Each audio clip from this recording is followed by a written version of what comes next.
On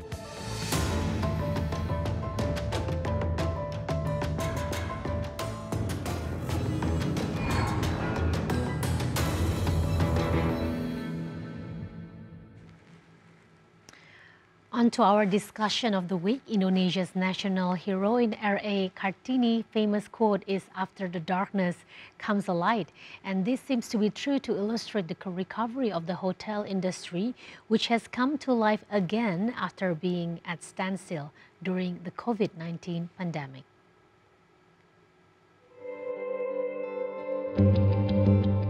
Since the beginning of 2022, the performance of the country's hotel industry has grown remarkably amid the continued increase in tourist numbers, both locals and foreigners, as well as the surge in meeting, incentives, conferences and exhibitions or MICE activities. Colliers Indonesia's Department for Hospitality Services has predicted that the country's hotel industry will grow by at least 6% this year, as the increase in the numbers, both local and foreign tourists, and the surge in meeting, incentives, conferences and exhibitions activities is expected to boost the number of hotel guests. Meanwhile, the tourism industry, which almost came to a standstill during the peak of COVID-19 pandemic in the middle of 2021 and in early 2022, has continued to show a positive growth since the government began to ease travel restrictions in the middle of 2022. Since then, the number of both foreign and local tourists has shown a steady increase. During the January-March period this year, the number of foreign tourist arrivals rose more than 25% to 3 million compared to the same period last year. During the same period, the number of domestic tourist trips rose 7.5% year-on-year to 2.18 million, according to the latest tourist data issued by Statistics Indonesia or BPS. Tourism and Creative Economy Minister Sandiaga Salahuddin Uno is optimistic that tourist arrivals in 2024 would exceed the target of 14.3 million this year, while the number of domestic tourist trips is expected to reach 1.25 billion. The increase in the number of travelers, both for business and for recreational activities, has significantly boosted the occupancy rates of star-rated and non-star-rated hotels. During peak season, the occupancy rate of the hotels in big cities and tourist destinations far exceeded 50%. However, an average occupancy rate along the year is still below 50%. The cumulative occupancy rate for star-rated hotels during January to March 2024 reached 46.45%, down 2.85 basis points compared to the same period in 2023. The highest increase occurred in the Riau Islands, Bali and Papua, increasing by 11.86 points, 11.77 points respectively. In the January to March 2024 period, the occupancy rate for non-star hotels reached 24.25%, an increase by 2.25 points compared to the same period last year. The highest increase was recorded in Bali, Papua and South Papua, respectively rose by 13.43 points, 8.10 points and 7.47 points. The country's hotel occupancy rate is still far below the level recorded before the COVID-19 pandemic. However, with the growth of the hotel industry has been on the right track thanks to the increase in tourist numbers. The hotel business can soon return to the pre-pandemic level if the government and stakeholders can ensure foreign tourists will keep coming and local people will have the time and money to travel.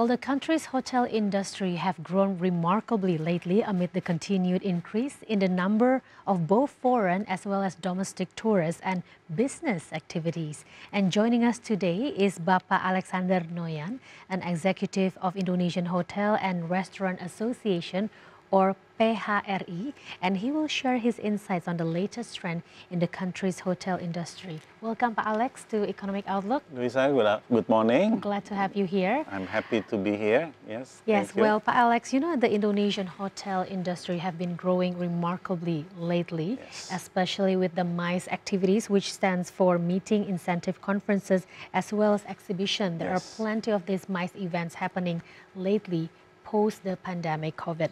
Now, can you elaborate on us what is the latest trend in the hotel businesses at present? Yeah.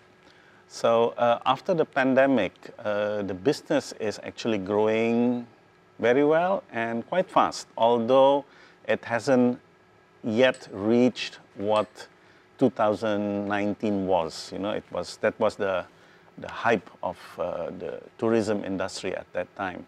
Now, regarding MICE, it's also picking up, although not as good as it was, because as you might know, people who's having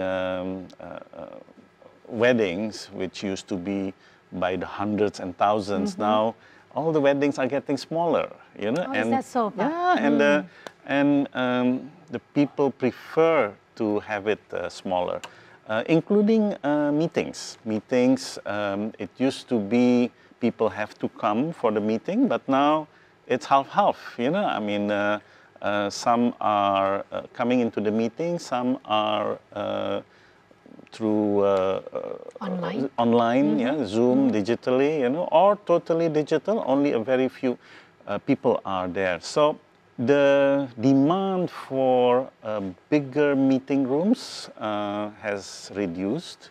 However, there are still people who still prefer to have those big meetings. Yeah.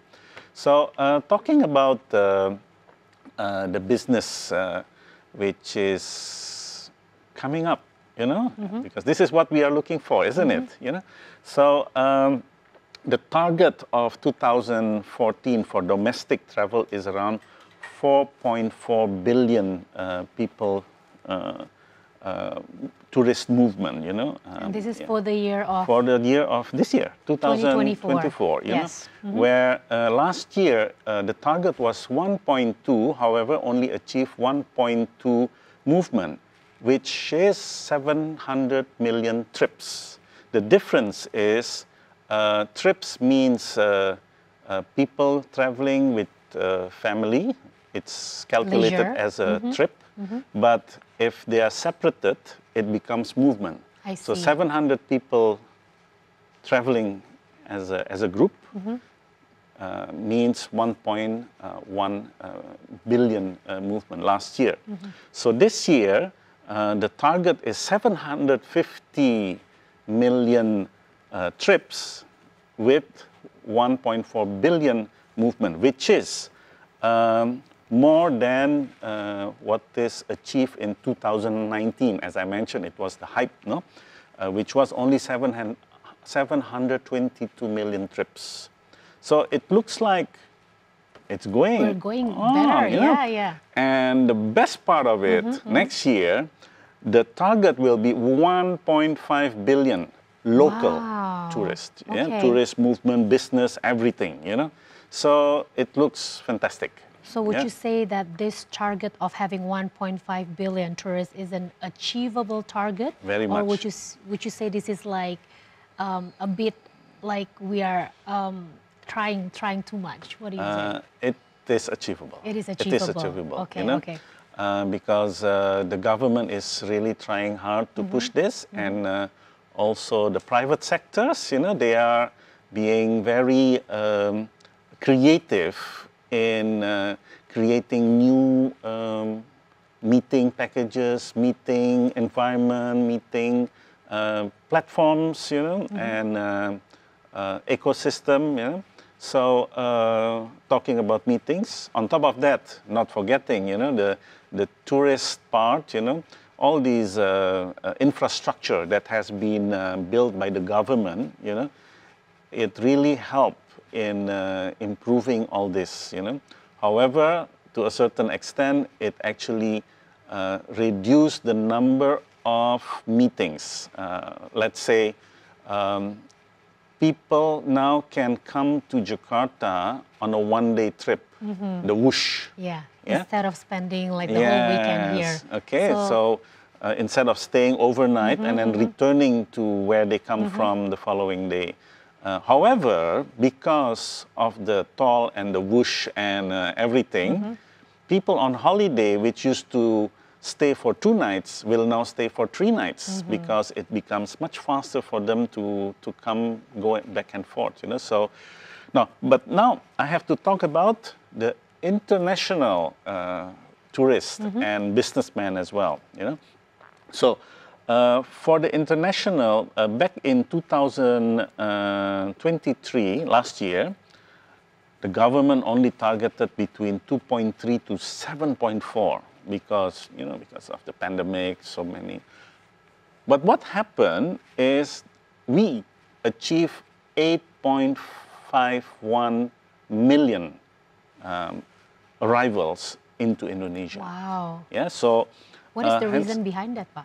The reason behind that, because people has more money to come here, more affordable to stay in Indonesia, and people also stay longer. That is another. There are certain people from certain country, they prefer to live in Indonesia, only return like every 6 months.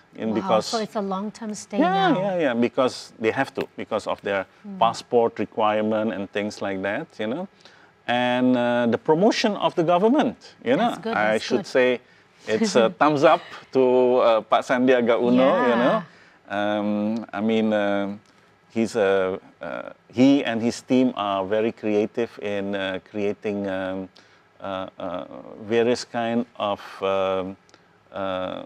TikToks and Instagrams and to everything. Promote Indonesia. And we can see from the World Water Forum how successful it is to bring all this, thousands of delegates to come to Bali, and the event turns out to be really, really successful. Yes. Now, that 8.51 million arrivals is actually 11.7 million visitors. The difference is arrivals are people who stay for at least a night, but visitors are also included people who only come back and forth within a day. So cross borders are one, people coming here for business for 1 day. Well, holiday, I don't think they come here for a day unless they come for shopping. Yeah. Okay, because Tanah Abang is really a great place for shopping. So the best part of it is this year, the target is 14 million visitors, which is 10 million arrivals. So which will actually meet or surpass 2019 achievement. And the very best is next year. The government is trying to reach 16 million visitors next year. Wow, that's a big jump. Yes, so you will be very busy talking next year about how Indonesian economy has actually progressed. Especially in the hotel industry. Now, Alex, you already mentioned that the government is really endorsing, like they're really working hard to get more tourists to come to Indonesia, not just through like the social media, but I mean, what we can see is that the infrastructure is getting better here, the buildings are getting better.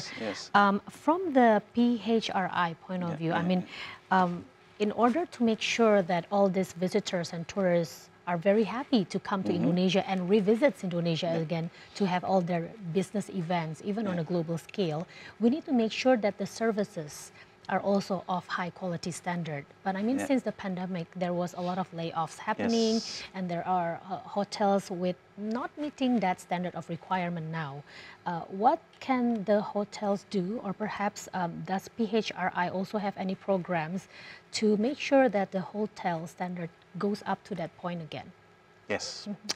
Very good question. Thank you. Because what is happening during the pandemics and afterward are people who used to work in the hotel industry, you know, the good ones, are actually creating their own businesses, or they move overseas. So actually, people who has good standards are now, not mainly, but a lot of them overseas. So yes, Indonesia need to push the standards of the newcomers, you know, into the industries, the youngsters, and then people who has escalated into manager position. Very true. So in Indonesia, you have more and more hotel schools. That is one. And more trainings in either digitally, you know, online or even offline. I personally moved from the hotel management industry into the training sector because we at PHRI, we know that we have to do it, and I'm leading the path. I see. A lot of my colleagues in the hotel industry are also doing that. You know, I'm actually taking quite a lot of existing GMs or used to be GM to go into this field to improve the quality. Okay. Yeah, me myself, we are planning to review the curriculum and create a new curriculum which is more up to date, you know, which is talking about sustainability, green, and agility, and things like that, you know, which is very much required, and how to fulfill the standards that the new generation actually wants. Yeah. Because that's a good point right there. We have different expectations, right? Yeah. So not really being rigid with the old style, you know, because the new generation, they want to have it fast, but still hospitable, you know, and full of excitement, you know, and these kind of things that we are planning to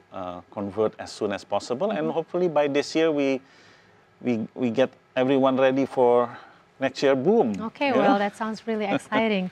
Because of time constraint, Pak Alex, I'd like to go to our last question. Sure. We know that the COVID-19 pandemic is pretty much over for everyone. Yes. But recently in Singapore, there's a new variant called the flirt COVID strain. How does the hotel react to this, just to make sure that people do not get over worried and they still have the, you know, the courage to still go to public places and stay at hotels and have all these public events all together? Another good question, Luisa. Thank you. Yeah, I mean, first, we have to adhere to government regulations, you know, so we wait what is the government reaction toward this.